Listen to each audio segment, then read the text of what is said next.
Bonjour, je vous fais une vidéo en ce dimanche matin. Cela fait un moment, mais vraiment un moment que je n'en ai pas fait. J'ai déménagé, je suis dans un lieu temporaire et donc tout ça, ça prend du temps.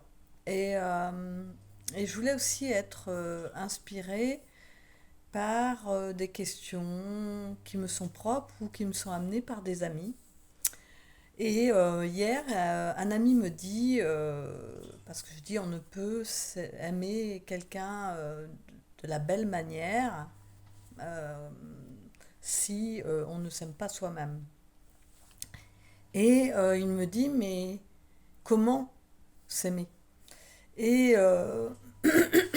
ça m'a un peu, pas déstabilisé, mais j'ai cherché mes mots. Parce que c'est vrai que c'est une question, vraiment une question de fond, mais de trouver des réponses en soi, c'est pas évident. Sachant que bien sûr, on a tous à cette question des réponses différentes. Mais je voulais juste vous apporter ce que moi j'entends par comment s'aimer. Alors bien sûr, s'aimer, c'est s'accepter. Mais si déjà on part des 5 fameuses blessures que a développé Lise Bourbeau, et ben en étant dans un cercle vertueux à ce niveau-là, ça va à mon sens grandement nous aider de nous aimer. Alors qu'est-ce que j'entends par là? Et ben en fait, pour moi, euh, s'aimer, c'est arrêter un certain nombre de, comment dire, de comportements liés à nos blessures. S'aimer, c'est une voie de guérison, c'est un chemin.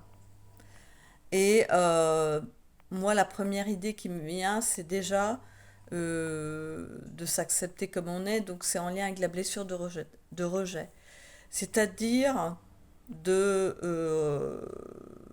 d'accepter le miroir que nous envoient certaines personnes dans des parties de nous que nous n'aimons pas. C'est-à-dire quand on n'aime pas quelque chose chez quelqu'un, quel qu'il soit, c'est une partie de nous que nous n'acceptons pas, que nous rejetons. Donc, les autres, les relations, sont un éclairage extrêmement puissant pour nous apprendre à nous aimer. Euh, un autre exemple, c'est d'arrêter de se trahir. En lien, bien sûr, avec la blessure de trahison. Donc, arrêter de se trahir, c'est quoi? C'est tout simplement pour des petites choses ou pour des grandes choses, quand on verbalise un oui et que ça crie un grand non à l'intérieur. Donc là, il faut bien sûr être en connexion avec son intériorité, mais à l'intérieur, ça crie un non, ou ça dit un non, mais quelquefois, ça crie un non. Et on l'entend pas, parce que on veut faire plaisir, on ne veut pas être rejeté, justement. On se sacrifie quelque part par rapport à l'autre et on dit un oui à l'autre et un non à soi. Donc c'est important de d'arrêter de se trahir et de prioriser l'extérieur euh, et au détriment de ces envies qui viennent de l'intérieur de soi et qui nous sont propres. Donc ça c'est une façon déjà d'être sur le chemin d'amour pour soi, en fait. Euh, un autre exemple qui me vient, c'est quand on est injuste envers soi-même. Le juge intérieur. Donc j'ai écrit je l'appelle même le tribunal intérieur, parce que quelquefois il y a plusieurs personnages qui se mettent à parler, qui sont des différentes facettes de nous. Et j'ai fait un texte récemment, une publication. Mais justement, ce tribunal, ce juge intérieur, c'est du désamour pour soi. Donc arrêtez de se juger. Donc c'est vrai qu'il faut faire preuve de beaucoup d'observation de soi. Parce qu'on a tendance beaucoup à observer les autres. Bon, c'est bien d'observer les autres aussi, mais de s'observer soi dans la relation, c'est super important. Et donc on a des expériences diverses et variées pour trouver que les personnes sont injustes envers nous, mais à quel moment on est injuste envers soi? Quand est-ce qu'on se critique, le critique intérieur? À quel moment on se dévalorise? Donc, quand on commence à voir et à mettre de la bienveillance, bien sûr, de la compassion sur tout ça, c'est encore une autre piste, une autre clé pour apprendre à s'aimer. À s'aimer, être un bon père ou une belle mère pour soi en se complimentant, par exemple, en faisant le jeu des qualités. J'aime bien le faire en atelier, c'est-à-dire je donne 15 secondes et vous écrivez vos qualités. Quelquefois j'en donne même moins, je dis 10 secondes. Mais là c'est en oral.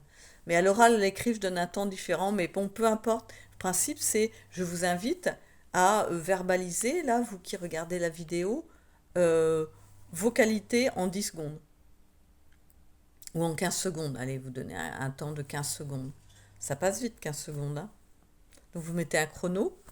Et au fur et à mesure de la quantité de qualité que vous allez verbaliser, bah, ça va vous donner une idée de comment vous vous estimez en fait, comment vous vous connaissez au niveau de vos qualités et donc de comment vous vous valorisez, comment justement cette valorisation peut être le chemin d'être vraiment juste pour soi dans ce qu'on est. Et souvent, je demande aux personnes, toujours en atelier, maintenant, vous faites la même chose pour les défauts. Bah souvent, et moi la première, quand j'ai fait l'exercice, les défauts, on en trouvait beaucoup plus. Donc, c'est cette justice, justement, cet équilibre qu'il faut remettre en soi sur, en fait, nos qualités et nos défauts. Un autre exemple, un dernier exemple peut-être, au niveau de pistes pour s'aimer, en fait, ça va être en lien avec la blessure, comment dire, bah, je les ai faites toutes, la blessure d'humiliation. C'est la dernière, je la cherchais. Alors, en lien avec la blessure d'humiliation, c'est d'arrêter de s'auto-saboter. On sent à l'intérieur, c'est un peu en lien avec la blessure de trahison. Quelquefois, on a des schémas d'auto-sabotage en soi, en fait. Euh, en fait, dans des décisions, on est OK. Et à l'intérieur de nous, on va se faire des scénarios liés à des peurs et on va pas saisir notre chance, en fait. Je sais pas, on a envie de faire un stage ou de faire un voyage, peu importe. Donc ça vibre à l'intérieur de nous, on a même les synchronicités qui arrivent, etc. Puis à un moment donné, il y a les peurs qui vont venir se greffer. Des peurs, si on les nourrit de plus en plus grandes, donc là il faut aller voir derrière quelles peurs sont à l'œuvre. Souvent c'est les peurs liées à, vous savez, à la pyramide de Maslow, la peur liée à la sécurité, principalement, hein, à la sécurité. Et donc les peurs vont gagner en fait. C'est-à-dire notre ego va gagner et on va, comment dirais-je, trouver des excuses qui ne sont pas forcément justes, donc en lien avec la blessure d'injustice, qui vont nous donner raison à notre ego et on ne va pas y aller. Donc là, c'est un exemple, hein, parmi plein de situations que je pourrais décrire. C'est d'ailleurs des choses qui me sont arrivées souvent, hein. Ce que je vous raconte, c'est des choses que j'ai expérimentées. Et donc, c'est ça en fait, c'est de regarder comment on peut se punir soi-même. Et souvent d'ailleurs dans l'enfance, on a été puni. Donc, puni à l'école, puni par les parents, voilà. Donc, vous voyez, c'est quelques pistes là pour apprendre à s'aimer, à prendre soin de soi, de son corps, ça passe beaucoup par le corps aussi, à prendre soin de ses émotions. à les accueillir, à ne pas les juger. Le bien, le mal, c'est quand même beaucoup inscrit en nous. Et, et de pas être non plus dans la perfection de soi, c'est-à-dire que voilà, accueillir son imperfection en lien avec les défauts, hein, et de pouvoir en faire quelque chose de, on va dire, de positif.